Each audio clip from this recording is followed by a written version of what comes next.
ugu horreyn maamulka jaamacaadka iyo macallimiinta iyo ardadaba iyo dadweynaha kaleba waa u mahadnaqaya ee wakhtigoos ka kooban ee darsiga lagu talagalay maanta wuxuu yahay huwiyat lmuslim fi zaman alcawlama qofka muslimka baadisoociisa ama aqoonsigiisa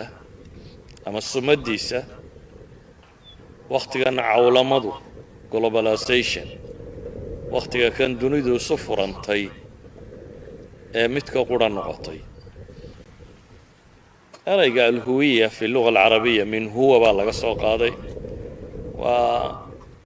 masder ama isim mansuub u ah ilaa huwa bay yidhaahdaan waa masder sanaaciya waxaa looga dan leeyuun xaqiiqatu shay في علم الفلسفة أنا الهوية وحي كنت المامان حقيقة الشيء أو الشخص التي تميزه عن غيره شيء ذات ديسة أما حقيقة ديسة أما قفك بنا آدم كا وحقار كيالة مركا هوية دا شرحيان مرنا وحل الشرحة قف هوية دي وحل يسويديا قفك بنا آدم كا محاضتك انت كلك الصعة مثلا waraaqan yaryar aqoonsigaynu sideenaa waxaa loogu talagalay 7 bilyan ee dunida ku nool in laga dhex garto 7 bilyan ee bini'aadamka ee dunida ku nool wax kula ID inaanay jirin basamaadkaaga inuu wato suulkaaga saxeexaaga ama indhahaaga ama wuxuunaad kaga soocantay aadanaha intiisa kale marka wuxuu sheegayaa manant kuma tahay marna waxay ka waramaan alhuwiya alijtimaaciya bulsho waxay kaga soocantay bulshooyinka kale dad meel dega ama degaan leh ama mabaadi' leh maxay kaga gedisan yihiin dunida inteeda kale bulsho ahaan qoomiyad ahaan dhaqan ahaan diin ahaan luqa ahaan akhlaaq ahaan values ahaan iyo qiyamkay leeyihiin maxay kaga soocan yihiin dunida inteeda kale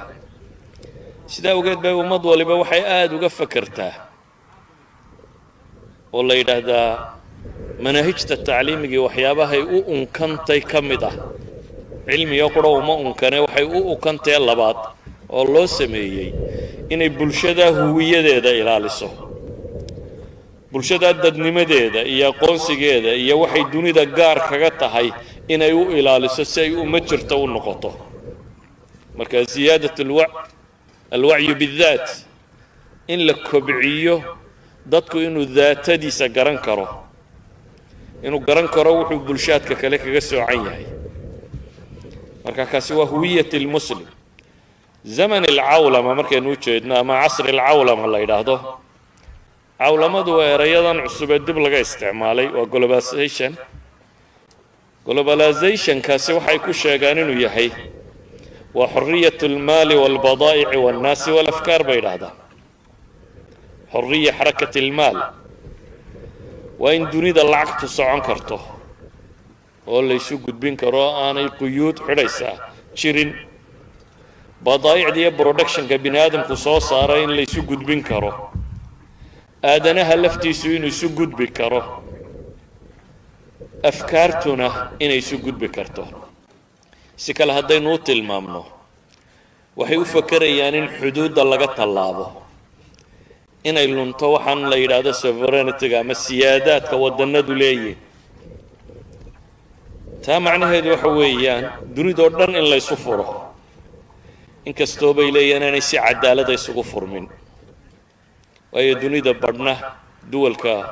waa maraakisti ama waa santarka dunida laga xukumo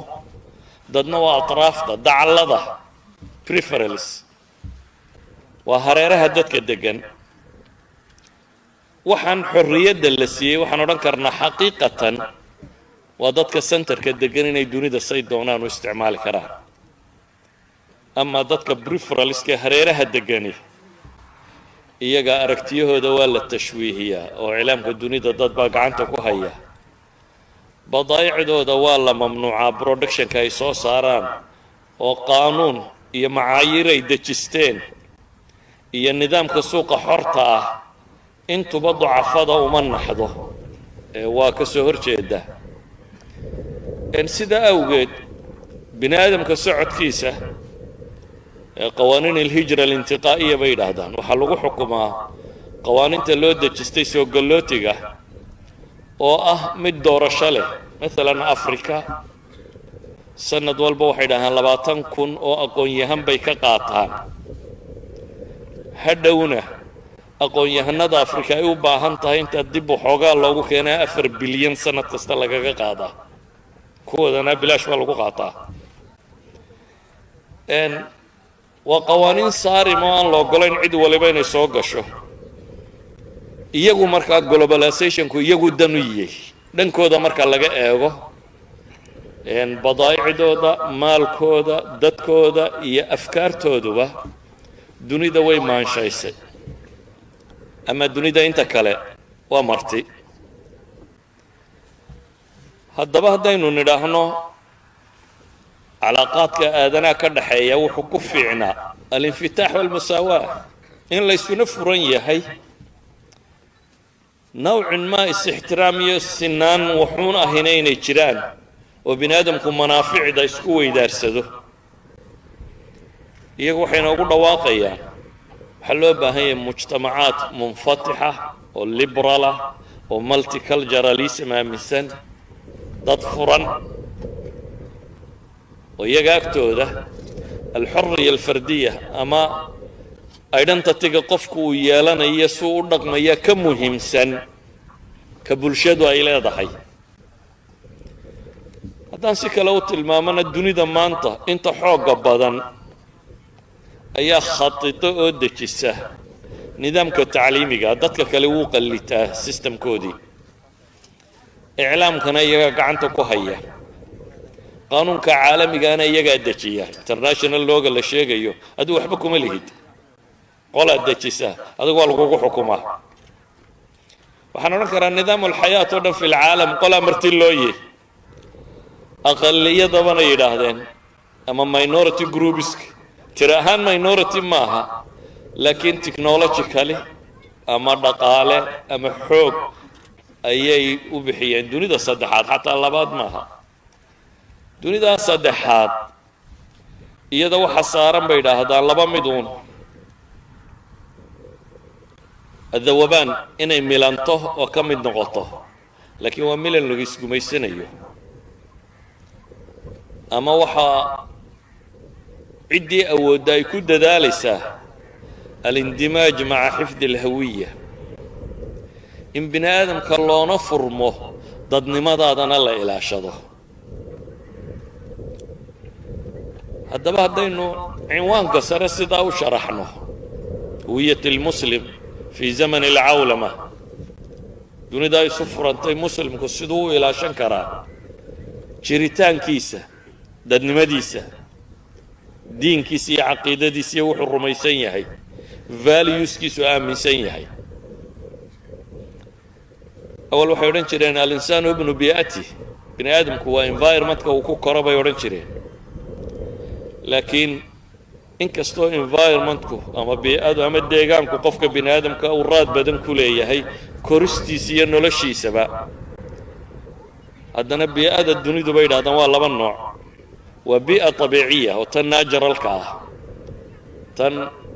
deegaankaad ku nooshahay climatekiisa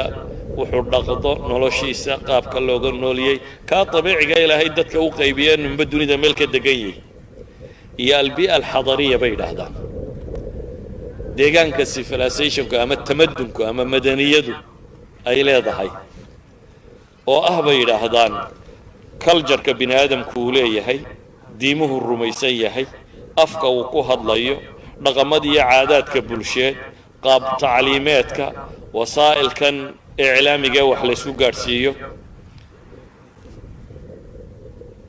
intaasi waa inta transformationka ku samaysa qofka bini aadamka ama beddesha asal ahaan qofka bini aadamkii waa xor ilaahay ba subxaanahu wa tacaala xorriyad siiyey xataa rumaynta alle ayaa xorriyad loo siiyey inuu doorto alle iyo inuu diido laakiin xorriyadda abaalmarkeeduun inuu yeelan doono marka waa xor haddana waa mas-uulun can tasarufaati wa axwaali waxaa la weydiinayaa habdhaqankiisa iyo waxa uu sameeyo bii'ada uu degan yahayna wuxuu ka soo dhimbiil qaataa siduu u fakerayo iyo dhaqankiisa iyo bulshadiisa si ugu xidhan yahay calaa'iqda ijtimaaciga ee bulshadu ay leedahay iyo waxa allaaliya waxa noloshiisa ka mid ah waxaana yidhaahdaan markay isweydiinayaan oo miyaa tahay bay yidhaahdaan waxaad aragto iyo waxaad cunto iyo waxaad maqasho mooyaane ma wax kalaa tahay bay yidhaahdaan waayo qofka bini aadamka ah waxaan ku hareeraysan baa noloshiisa raadka ugu weyn ku leh cuquushu waxay taxliilisaa waxa ay siiso xawaasta dibaddu waxay dhegtu maqasho waxay ishu aragto waxaad cunto waxaas baa jidh ahaan aad ku kortaa oo noloshaada caafimaad saamayn weyn ku leh sidaad u fakeraysana saamayn weyn ku leh walidaalika bay waxay dhahaan qof waliba kayfkiisa gaarkaa godkiisa gaarkaa buu ku jira ummaduhu markaa si ay aydhantatigooda u ilaashadaan ayaa guriga iyo dugsiga iyo iskuulka iyo jaarka iyo shaarican agagaarkaaga iyo masaajidka iyo wasaa'ilu tacliimka iyo wasaa'ilu liclaamka iyo nidaamka dawladnimo waxaasoo dhammi waxay u dhisan yihiin ummad kastaba inay u ilaaliso huwiyada ay leedahay su-aashu markaa waxay tahay haddaba innagu sidee baynu huwiyadeenna u ilaashan karnaa dadnimadeenna iyo diinkeenna iyo magaceenna saynu ilaashan karnaa waa haddii aynu alwacyu bidaat leenahay haddaynu is-ognahay kaynu nahay isgaranayno u khatidno mustaqbalka soo socda waxaynu noqon lahayn u diyaargarowno dagaalka dunidu isku haysa aqoonsiga ah in aynu noqon karno dad mabaadi'dooda iyo dhaqankooda iyo diintooda iyo afkooda la ictiraafi karo aydhantatigu waxay dhahdaan waa caqaa'idda dadku haysto mabaadi'da ay ku dhaqmaan bulsho ama ummadi khasaa'ista gaare ay leedahay ummadaha kale kaga soocan tahay innaga ka umma ahaan ilaahay wuxuu ina leeyahay kuntum khayra ummatin ukhrijat linnaas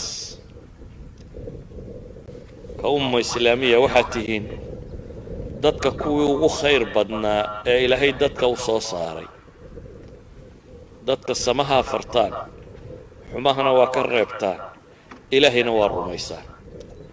khayriyada ummadda tani waxay ka soo burqanaysaa oo ka dhalanaya gooniisutaaggeeda dhaqameed qaanuuneed shareeceed diimeed caqiido akhlaaqeed walidaalika baa markay mas'aladu joogto identity ma aha waxa bini aadamku kala qaato ilaahay wuxuu leeyahay lakum diinukum waliya diin waxaad ku tidhaahdaa dadka diintiinaa leediin waliba culammadu waxay dhahdaan addiinu fi hada almawqic waa dhaqan oo dhan kiinaa leediin annana kaayagaanu haysannaa waxaa ilaahay inoo tilmaamaya keennu inuu dhammaystiran yahay alyawma akmaltu lakum diinakum waatmamtu calaykum nicmatii waraditu lakum alislaama diina waxaynu u baahanay markaa qofka mu'minka ahi ama ummadda islaamka inay caqiidadeeda xejisato intimaa u yeelato bini aadamku waa groupinga inuu groupkaa ka tirsanaado ku faano waxa uu haysto ixtiraamo qiyamka ama valueska ay leedahay xadaaradiisu iyo thaqaafadiisu kor u muujiyo shacaa'irta iyo astaamaha diimeeda lagu yaqaano xejisto waxa uu rumaysan yahay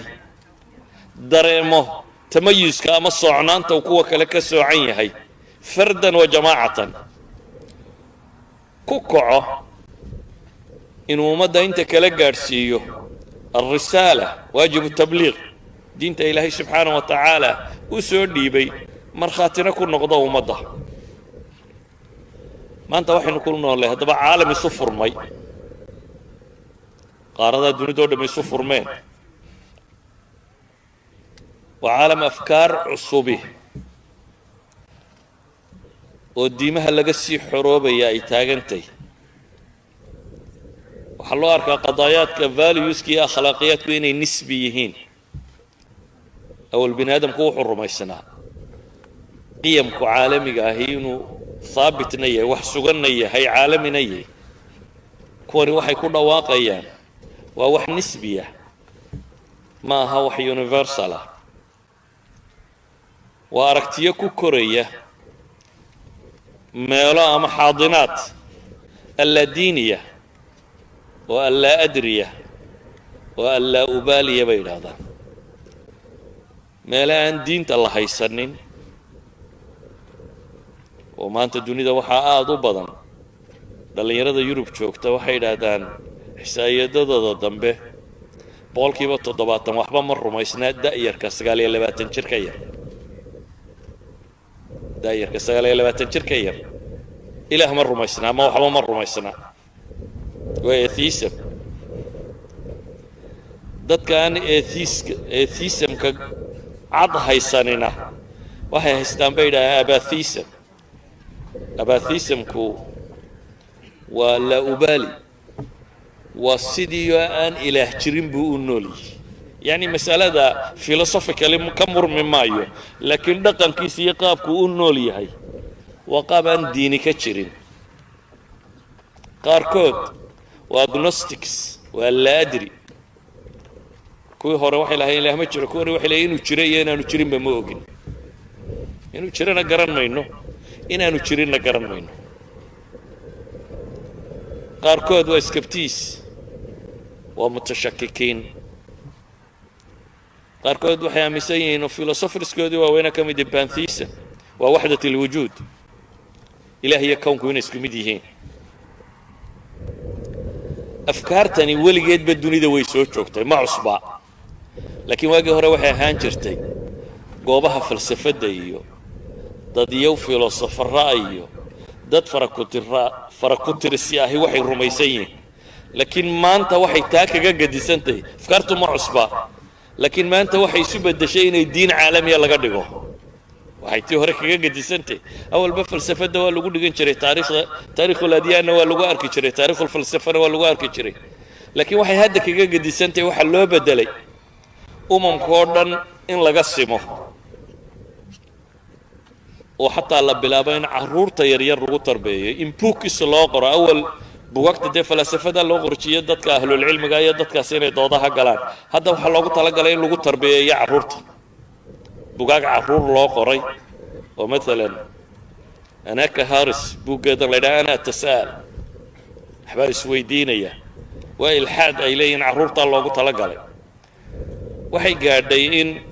ay qoraan waxay iminka u yaqaaniin dumis books qolada sayniska awal waxay qori jireen kutub al-aghbiya wax la yidhaahdo yani culumta buugaag fudaydisa oo fanni kasta kugu adkaada haddaad dumis book soo iibsato si basiita loo sharxaya markiiba waad fahmaysaa marka waxay yidhahdaan kutub al-aghbiya waa qolayahan akademika raba inay culumta jilciyaan ayaa kutubtan adag inta laga tagay baa kutaaba waxa loo qoray si fudud وهذا إمكاناتك كله فتو دمس بوكسك فني قاعد فهمي كيري وإذا واحد لسه صدق حفر شنبوك وإذا هذا غبيض الله تعالى قلي وهذا مركب فهم إيشه دبا ترى واحد قرين The Young Atheist Handbook واحد مرتد أسأل كيسي هراها بنغلاديش ألوم شاها أيا قرين تكس بوك عيالك اللديتك ciyaalkaan ilaahay rumaysnayn baa la rabaa textbook in loo qoro ay haysan karaan markaasaa Humanist Association kan ingiriiska BHA kuwan ay yidhaahdaan na intay badiyeen ay waxa laaliya waxa secondary school ku yaala ingiriiska intiisa badan England iyo Wales Scottishka marka laga yimaado inta kale waxa ku yaala ayaa loo wada qaybiyay waa caruurta oo dacwa loo furayo ah in la gaarsiiyo diin la'aanta markii ay dhacday 11 September wixii ka dambeeyay dawladda badani waxay u janjeersadeen inay diimaha la dagaalamaan saadaradeed barnaamijta idaaciga ee fadaaga ka baxda ee dunida oo dhan loo iclaamiyo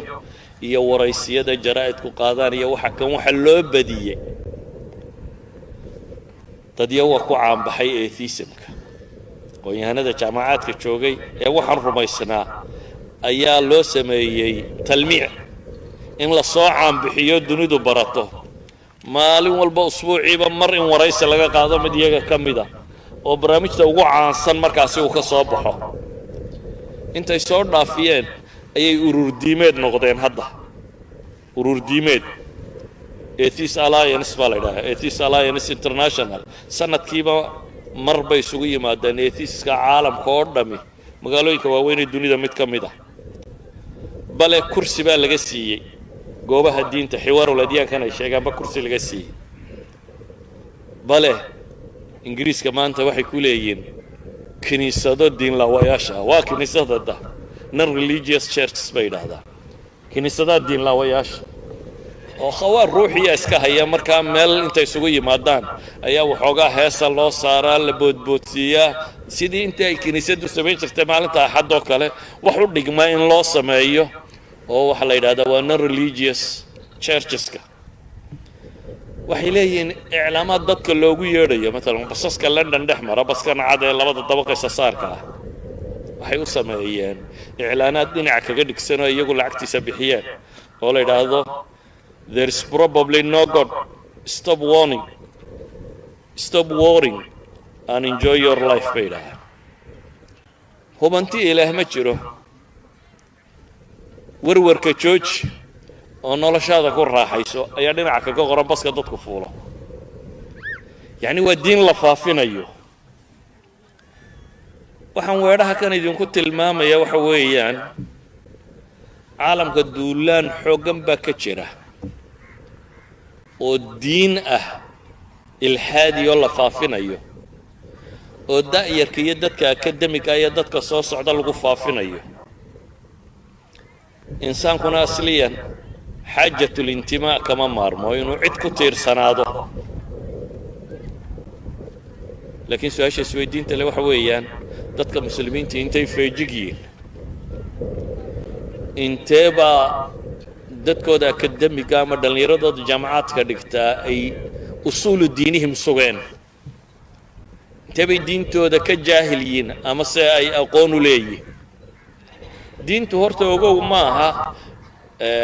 dhaqamadan reeru iska haysteen iyo meelaha kan intaa ma aha inta dooda lagu galo ama mabaadi'da lagu xejiyo ama shakiga la iskaga ilaaliyo waxaad u baahan tahay caqiidadaada inaad si dhaba u baratid waxaynu isu wada haysanaa inaynu diinta naqaano لكن ويرتي وحين كنقانا كتاب الله وأقارة كبيرة مساحات المكتشفة عندنا أنا آد ويرتي سيدا وقيد أسئلة الكبرى وين نجوابها لا فلسف كيف بنادم قمرنا حقان كايني حقان كصعدة محانا حي دوني محان كقبنية وسؤالها أي فلسفة دورنا بكور يكتو علماء عقيدة الإله كورمون بكوريجان علماء نفس انتودا بدنا يكوريجان علماء الاجتماع يكوريجان حقوقيين تو يكوريجان إن لحديده كماطي marka darsigu wuxuu ku saabsan yahay inaan baranno inaan tahay insaan muslima oo Soomaaliyeed waa leeyers kala hooseeya leeyarka ugu sarreeya waxaan leenahay insaan baan xadaaradan dambe ama madba aan idin sheegay bini'aadamka insaannimada uu ka saaraya dad akhridaan kutubtan ka warramaysa usul al-akhlaaq iyo mowqif al-malaaxida iyo waxay ka taagan yihiin waa inay values ka la dagaalamayaan bini'aadamkuna values ku kaga soocan yahay xoolaha hadduu values ku lumo مثلا values ka ku saabsan guurku hadduu lumo oo la yiraahdo dadku sida xooluhu mushaac yahay ama dadka iyo xoolaha isguursan kara sida filosofkooda akhlaaqda waa falsafada akhlaaq professor ka dhiga ayaa taa rumaysan dadka iyo xoolaha in la isku daro marka hadduu values ku dhinmo la burburiyo bini'aadamnimada lafteeda burburaysa dadweynaha diimaha rumaysani waxay isku raacsiisan yihiin in valueska bini aadamnimada la ilaaliyo kow markaa waxaan leenahay insaan baan ahay insaannimadii waa laga soo horjeedaa dad waxa uu dagaalamaysaa inaad bini aadam noqoto oo valueskii aadamuhu uu hidiyo dhaqan u lahaa ilaa nabi aadam ka soo bilow bini aadamku nin iyo gabadh buu ahaa usro kale ma jirin maanta si qaanuunka caalamiga waxa lagu daray usradu inay intaa ka badantay usrada waxa la yidhaahdaa maxaa reer la yidhaahdaa nabi aadam laga soo bilaabay ilaa hadda bini aadamku wuxuu yaqaanay reer in la yidhaahdo maxay nin iyo gabadh sacanka maaha haddase united nationku wuxuu qoray iyo waxa dunida lagu faafinayo iyo dawlado badan oo dunida ka mid ah waxay qirteen waxa weeyaan reerku inuu intaa ka badan yahay laba nin baa reera laba dumaraa reera dad iyo xoolaa reera wixii la doonaa reera hadda wixii la doonaa reera idan waa valuegii bini aadamnimada oo laga tegay diin weli maynan ka hadal waa valuegii insaaniga ahaa ee abin can jaddin aadamaha inta taariikhdiisa la haya lagu hayay oo la tilmaamayo inuu qaldan yahay marka waxaan leenahay insaannimo bini aadamnimo identity abaa dunidu u dagaalamaysaa hadda mar labaad gruubka insaannimada aqbalay waxaan kaga gedisanay inaanu muslimnay inaan ilaah rumaysannay oo aakhiro rumaysannay oo rusul rumaysannay oo kutub rumaysannay oo alqadaa walqadar rumaysannay kuwa rumayntooduna adilla caqliya iyo cilmiya bay u baahan yihiin awal waxaad ku noolayd meel dadka kula jooga oo dhammi islaam yihiin waxaad ku noolayd meel su-aasha ah ilaahay ma jiraa mise ma jiraan cidiba isweydiin ee dadku ku wada qanacsay in ilaahay jiro meelaan su-aasha ah la isweydiinin ilaahay rusul ma soo diraa mise ma soo diro in rusul ilaahay soo diri jiray ay jirto baad rumaysnay meel baad ku noolayd aakhiro aanay questionable ahayn meel baad ku noolayd ahayd maxay kutubta in ilaahay soo diray iminka kulluha calaamatu su-aal baa taagan waxaana taaganaya dunida isu furantay iyo dadyawga mabaadi'dan qaatay oo diin ah oo faafinaya oo idaacada leh oo tv leh oo academic schools leh oo wax walba leh oo dawlado waaweynina ay taageerayaan dawlado waaweynina ay taageerayaan waayo qaybaha hore dee dawladaha yurub qaybo ka mida baa madaxdu aanay ahayn kuwa bini aadamka ka baxay ay inaan sheegayo valueska bini aadamka kuwa dhaafay bay ka mid yihiin madax badan madaxdaasi waxay qaateen wadannada qaarkood in lagu qasbo tacliinta laga soo bilaabo kindergartenka ilmaha yare afar jirka ah baa loo bilaabaya wadannada badh in usradii la bedelo in la dhigo oo la yidhaahdo ardaydan yare kalaaska soo galay kana laba aabbuu leeyahy kana laba hooyuu leeyahy kana aabbiyo hooyuu leeyahy markaa dadku inay caadi tahay oo ilmuhu la soo qabsado isagoo jooga kindergartenka aan iskuulba soo gaadhin waxaan leenahay marka hadda dhallinyaro badan baa jiroo ka murma meelaha kan ee facebookyada iyo waxoogaaga kan soomaaliduna waa dad warka aad isu gaadhgaadhsiiya weliba waa dad xataa hadduu shakiyo shakiguu faafinaya war bal horta meel gaadho markaad waxuun ku qanacdo faafi markuu shakiyo shakiguu faafinaya waxaan leenahay marka islaamnimadeennu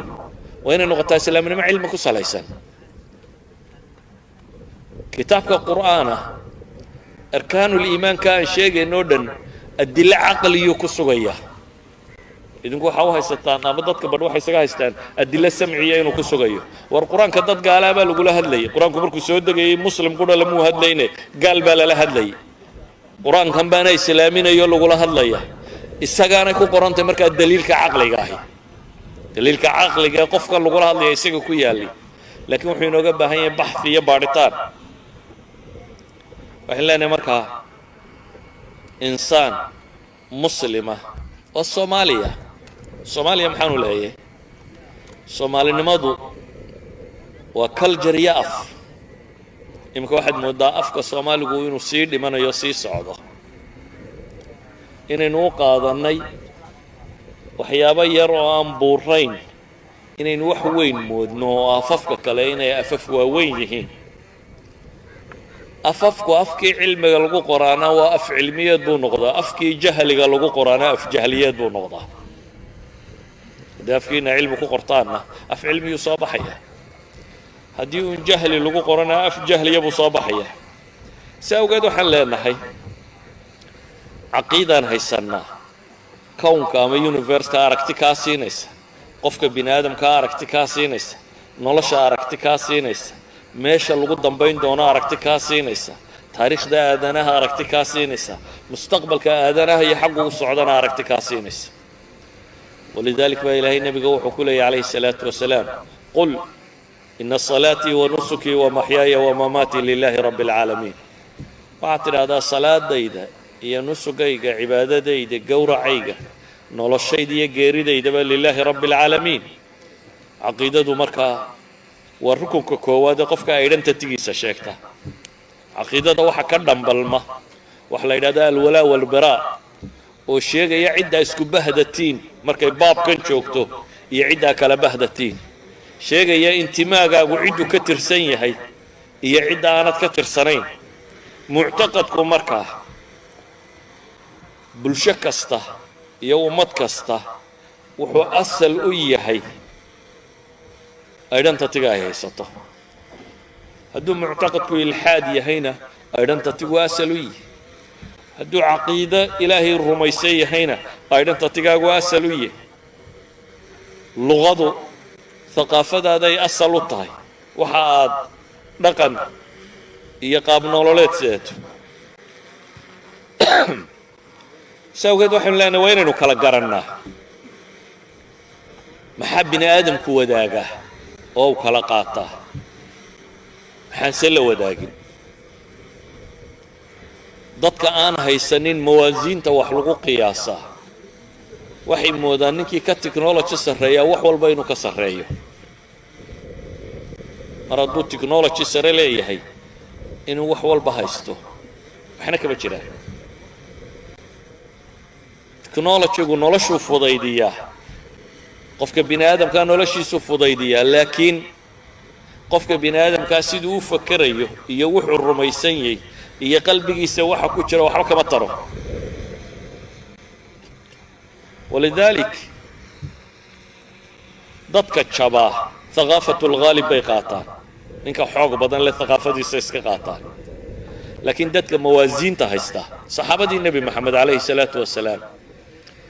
baadiyay ku koreen meel aan waxba oolin bay joogeen cilmi hore may haysanin laakiin caqiide iyo diin bay aamineen caqiide iyo diintaasi waxay ka dhigtay inay isu arkaan asaatidat alcaalam inay yihiin waayo risaalatu samaa waxyu samaa aqoonta waxaa la yidhahdaa waa laba waxa way yidhaahdaan waa aqoonta cirka ka soo degtay ambiyada loo soo sheego iyo aqoonta ku saabsan kownkan daraasayntiisa ama in bini aadam ha la daraaseeyo ama maadada ha la daraaseeye kownka daraasayntiisa ta samada ka timaada gaf ma leh inaad adigu si qaldan u fahamta mooyaane ta dunida ka timaadaase waa try and error waa wax la tijaabiyo la qaldamo la tijaabiyo la saxo waxa dunida aadanuhu sameeyaa waa waxa la kala dhaxlo oo midba mid bay ku dul dhisantay haddii kuwa hore la waayi lahaa kuwan dambena ma joogeen yani technologyga yurub ma jireen haddaanay xadaaraddii muslimiintu soo marin xadaaradda muslimiintu wixii practicalka ku saabsanaa in badanoo ka midi ma jirteen ama way gaabin lahayd haddaanay xadaaradii hore ay soo naqliyeen ka jirin bini aadamku wixii bini aadamkii hore sameeyuu wax ku sii dul dhistaa saasaan u socday laakiin marka ay joogto maxaynu qaadanaynaa maxaynu se ka tegaynaa waa inaynu kala garannaa yes waa qaadanaynaa wixii qadiya cilmiya ah xaqaa'iq cilmiya wixii noqda laakiin qaadan mayno valueska iyo dhaqamada khilaafsan kitaabka iyo sunnaan haysanno munfatix waan nahay oo tajaaribta bini aadamka wixii faa'iidana waa qaadanaynaa laakiin munbatixiin ma nihin oo dadka iskama daba soconno muqallidiin uma nihin markay timaado fii baabi alcaqaa'idi waaltaqaaliidi waalaxkaam markay joogto iyo qawaaniin markay joogto ولذلك با إلهي قرآن كوحينات المامية آدنه إنو كلا قدسنان كره وانا دبهين ومن آياته خلق السماوات والأرض واختلاف ألسنتكم وألوانكم إن في ذلك لآيات للعالمين يا أيها الناس إنا خلقناكم من ذكر وأنثى وجعلناكم شعوبا وقبائل لتعارفوا إن أكرمكم عند الله أتقاكم شعاركم ووحن لقاطه سلوغنسك بن آدم قاطه سلوغنسك محل لقاطه للتميز مثلا أسكرتني إن لا جوجتا يمكن دريس كلا يستاهته دريس كا مسكحدين وحو شيغيا markaad qof دريس ka sita aragto waxaad garanaysaa inuu yahay maxay ciidan inuu yahay baad garanaysaa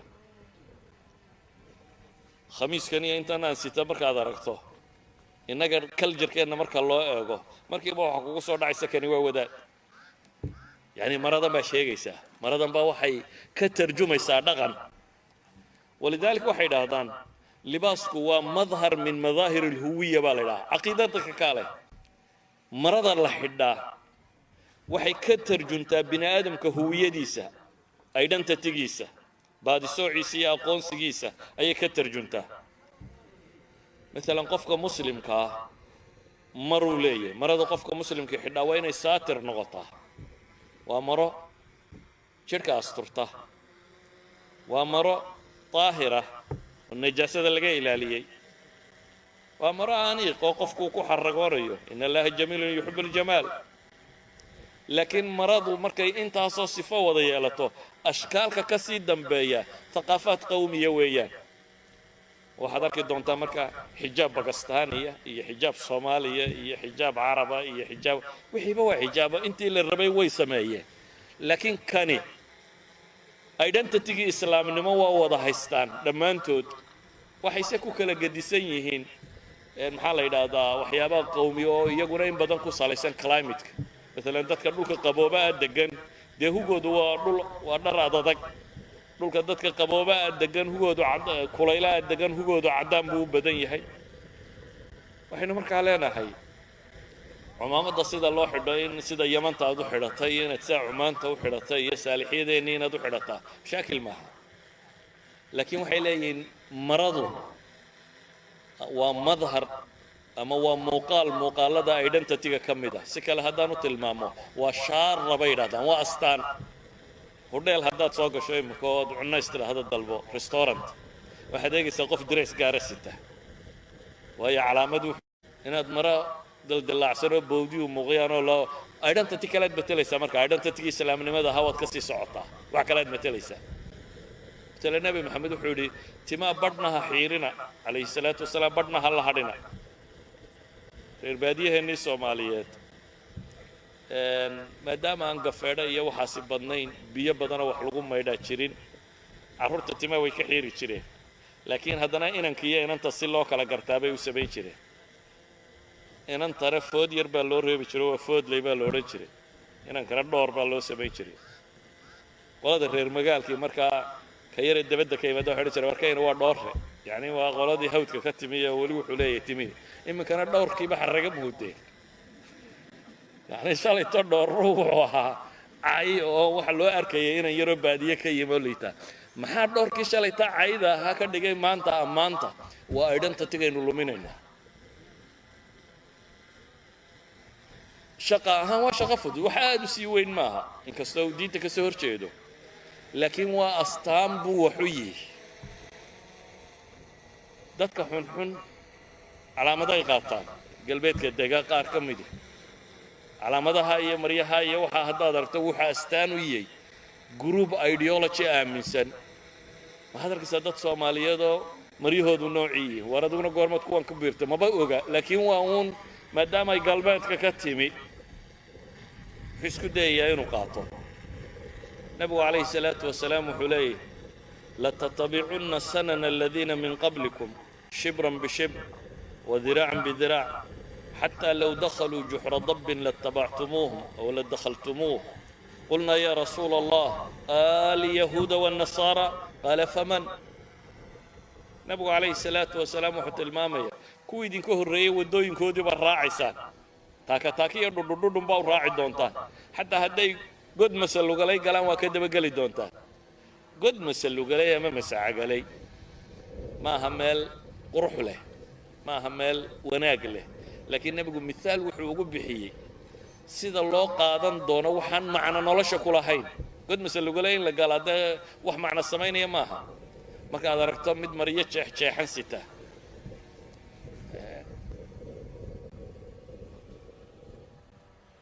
sheekh cabdirashiid cali suufiyo muxaadara akhrinaya wiil soomaaliyeed oo yurubka surwaal jeexjeexan sita isa soo taagay oo markaa raba inuu wax weydiiyo markaasuu wuxuu yidhi walaalayaal intaanan su-aasha ka jawaabin walaalkeen maradiisu way dildillaacsantay aan wax isugu darra buu yidhi surwaal fiican aan u gadnee runtii waa caqliga soomaaliga isuu sheegayo waayo maradaadii intaad bawdada ka soo dildillaaciso cawradaada muujiso inaad haddana ku xaragootaa aydhanta tigaagii baad loosgaraysay weeyaan mara dildillaacsan qofkuu qaadan karaa halka kan markaynu joogno dadka waalan astaan baynu ku naqaanaa haddaad aragto maryo dildillaacsan nin sita oo timo raama leh timihiisu raamaysteen oo meel fadhiya waxaad garanaysaa nin maanka lagaga jira inuu yahay waxaanad u arkaysaa waxun laakiin markaad aydhanta tiga lumiso ee aad wax walba raacayso tv-gu maad ka arkaysaa mid raama leh oo maryaa dildillaacsaday oo boodboodayo la leeyahay waa xidigii kubadda cagta ama waa heesaagii hebel ahaa ama waa bob marley ama waa kan waa michael waa wax qariiba dee intii baad adna ku dayanaysa beri baa magaalan dabeetana niman dhallinyaraa baan waxoogaa u akhriyey markaa waqtigii michael jackson uu dunida calanka u sitay heesaha michael jackson baa wuxuu soo xidhay surwaal bawdadiyo inta tan jidhka ka balaqbalaqsan oo aada u ballaadhan canqawgana kor uga qaadan oo sunnada waafaqsan intaan aynu u tolan lahayn malaa duniduna markaa waxay qaadan jirtay surwaal dheeroo dhulka jiitamaya nin dhallinyaradii ka mida surwaalkii soo xidhay kaasoo arkay anigoo eegayo sheekh waa mooda maca sunna buu yidhi sheekh waa mooda markii hore sunnada lama qaadanaynin laakiin markuu michael xidhay ayay noqotay mooda maca sunna yani waxaan uga dan leeyahay qadiyadda jirtaa waxay tahay hooyada qofka hadduu lumiyo si fudud buu markaasi u milmayaa waad milmaysaa hooyadan rabnaa waa maxay aada lumisay والاعتزاز بدينك وبعقيدتك وبمبادئك وبالكتاب والسنة وإن كفانته موجستد إن مسلم تهي إلهي محولي ومن أحسن قولا ممن دعا إلى الله وعمل صالحا وقال إنني من المسلمين يا كور في عم إلهي إلي كدتك الدين توقيره isaguna dhaqanka wanaagsan ee ku faana ee ku biire leh war hooy anigu muslim kan kamid ah ku dhawaaqaya يعتز بدينه اعتزاز بنادم كو قلبه كجبا هدي مركاسي ايضا تتيغاغا ولمو oo ah aqaaidii oo ah akhlaaqiyadkii oo ah valueski oo diintaadii iyo dhaqankaaga iyo thaqaafadaadii iyo afkaagii haday lunto dameeridaan raacday baad noqonaysaa markaa waxaad aragtaba cid ku dayataad arki doontaa markaas oo ilbaxnimada u haysata oo kule waa modernization waa xadaatha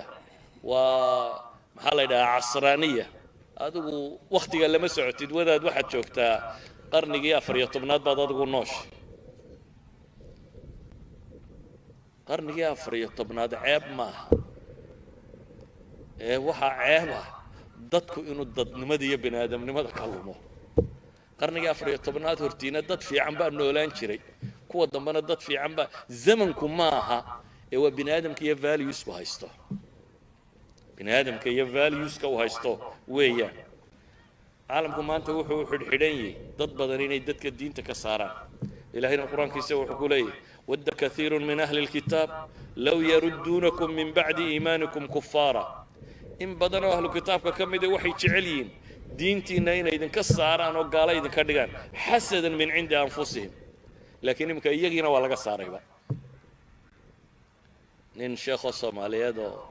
jaamacadka reer galbeedka jooga wuxuu yidhi jaamacadda markaan soo galo oday kristana jooga buu yidhi odayga sidaan walaalanaan laabtaysa saaraa buu yidhi waayo inta kale professoradu ilaahay ma rumaysna buu yidhi marka kanu يعني كان بي isdhawaysteen markuu u arkay dadkii kale halka ay sii marayaan ayuha alahibba waxaan leenahay waxaan u baahanay dhaqankeennii afkeennii caqiidadeenni diinteenni inaynu ilaalino inaynu da'yarteenna yaryar ku soo rabayno luqmaan inankiisii markuu la talinayay wuxuu uga bilaabay ilaahay ninka luqmaan la yidhaahdo oo xikmad lagu tilmaamay oo laynoo soo naqliyay xikmadda wax ka mid ah ilmihiisii uu la talinayay ilmihiisa talooyinkuu siiyey saddex shay bay ku koobnaayeen caqiida oo uga bilaabay ilaahay inuu baro inuu cibaadaysto rabbigii caabudo iyo dhaqan fiican inuu dadka kula dhaqmo intaasuu kula talinayay وإذ قال لقمان لابنه وهو يعظه يا بني لا تشرك بالله المهيجي يرايو إلهي وشريك يلن سببت وامحي إن الشرك لظلم عظيم شرك هو ظلم وين وعدالة درده وين هذا ما أنت النول حقوق ما مقشان سماها حقوق دا حولها حقوق دا درتا حقوق دا بني آدمك حقوق دا دمرك حقوق دا عرورتا حقوق دا كذا وحقوق دا إلهي كورمية ماركتين سبق الوقاتكم بحقوق لا إلهي حق ماله إلهي بقى حق وين حق يصير وين لعبده سيدا وجد باللقمان وحوقا بلابي المهيسي إنه عقيدة ده الصحة وأشياء جنا حق إلهي إنه يهين لعبده أو أشياء جنا الظلم تو إلهي حق يصل الظلمين أيه إن الله شريك ياله ده بتنوع وسيت الماما لو حنا نلقى بلابه المهير إلهي أنت وحبرش السعطة أصل كوحبرش هذا وين هوية مجتمع على السوق دونيدا وزارة ده وحبرش هذا شقد كوادا يقبتوا محي وأمد هوية دينا إلى السوق كدي بين التعليم كوقدرته أنت بدن جامعات كالو قلت لك على علمي بحثي وحبرش هذا رسمي tani waa training hoose oo bulsho wax wada akhrido bulshada ka tirsan in la soo saaro ayay tacliintan hoose oo dhami tahay laakiin muhiimadda koowaad ee waxaas oo dhan ka weyn waa inay bulshada identity-geeda ilaaliso ummadaha haddii ay homogeneous group noqdaan dad afkaarta iyo dhaqanka iyo caqaa'idda isku waafaqsan maamulkoodu wuu fududaadaa haddii uu khalkhalku tiro batana ummadda waxa adkaata sidaa loo maamulo soomaali waxay idin maamulkeedu fududaado laakiin laba mushkiloo yaryar oo ay leeyihiin baa weli loo taaglaayay mushkiladda qabiilka ku saabsan iyo mushkiladdan faqriga iyo balwadda ishuwan ku saabsan labada mushkiladood soomaalida mushkiladoodu wixii intaa ka sarreeya waa jahli waa aqoon darro aynu dunida sida wax loo noqdana inaan aqoonin haddii la murmo sida loo xallilana inaan aqoonin xabad mooyaane waxaan u malaynayaa waqtigu inuu iska gabagabayay mala salaadkiina soo dhowiyey waxaan isku dayayaa inaan iska koobo ah dunidu maanta way isu furantay nin walibana ceesaantii buu ceel keenay cid waliba inay afkaarteeda faafisaabay ku tala gashay cid waliba miisaaniyad iyo akademiyo iyo aqoon-yahano iyo waxbay u diyaarsadeen waxooda inay wadaan innaguse waxaad moodaa inaynu dayacannay oo caalamulislaami kow ciddii maamulaysay iyadu waxay rumaysnayd bay la dagaalantaa caalamulislaami dowladaha ka jira waxa koowaad cadowga koowaad diintay u arkaan cadowgooda koowaad diin bay u arkaan aqoon-yahankoodana xabsigay ku hubiyaan oo dadka uguba dunida kale mujrimkaa la xidhaa caalamulislaamigana aqoon-yahankaa la xidhaa inta wax garanaysa unbaa xabsiga lagu guraa ummad mujrimkana sii daysa inta wax garanaysana xidhaa dee waa ummad meelaan dhoweyn ku socota marka waxaan idiin soo jeedinaya waxa weeyaan waddankan aynu degannahay idinka u aqoon-yahano dadkii u soo baxayaya haddii idinka identity-giinuba uu labac yahay mustaqbalka waddankani waa madow haddaa idinku dad sugban noqotaan بريتها ومضى أنت كلنا سوي كريسة إن السجن تان وحي وباهنت إن الدين تينا براتان إن كلجر كينا براتان إن أفكينا براتان إن كفانتان inferiority كم بلغ سنوات كقادم وحات رميسانتي وحلا قرية معها وحلا قرية صحابي بادية كيمي يا بقر كي بيرشيا مركو يدي محاو صباح ده وحيدي وحنو صباحنا لنخرج العبادة من عبادة العباد إلى عبادة الله الله ابتعثنا أبو إلهي بان صوص صار وحنا الله صوص صار بنا آدم كيصدون صنع ينا نكسر رو إلهي دتك أدوم ودقنا حرية بان ودنا أبو لي وقف مبادئ دو ستي رميسنا والربي مصابر بقو دقالمي إننا وحي الدين تانو شيء سينا والله حشورة يا أبو حقه هسيكو شرا إنك أكاديمي قاهي إنه في إنجليزي يكوف أنا أبو شعلي حقاق إنجليزي مركو كهالله أما بابر في إنجليزي كقران مركو سوق قراه